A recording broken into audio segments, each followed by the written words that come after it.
তোমরা আনা সাগরের সামনে গিয়ে বলবে খাজা মঈনুদ্দিন চিশতি তোমাকে ডেকেছে। অতঃপর সে আবারও হুজুরের পানি আনার জন্য রওনা হলেন। সে যখন আনা সাগরের সামনে গিয়ে হাজির হলো, তো হে আনা সাগর, আমায় খাজা মঈনুদ্দিন চিশতি পাঠিয়েছে, আল্লাহর হুকুমে এর মধ্যে চলে এসো।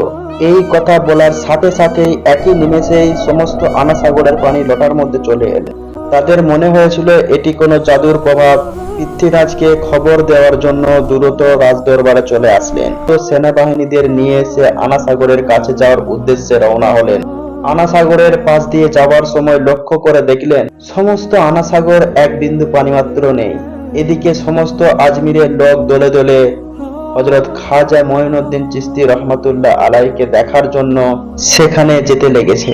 পৃথ্বীরাজ সেখানে হাজির হলেন আর মুরিদকে লোটা নিয়ে আনা সাগরের দিকে যাওয়ার নির্দেশ দিলেন। তখন তিনি লোটা নিয়ে আনা সাগরের কাছে গেলেন এবং ওই লোটাটি আনা সাগরে রাখার সাথে সাথে আনা সাগর আবার আগের মতো পানিতে পরিপূর্ণ হয়ে গেল।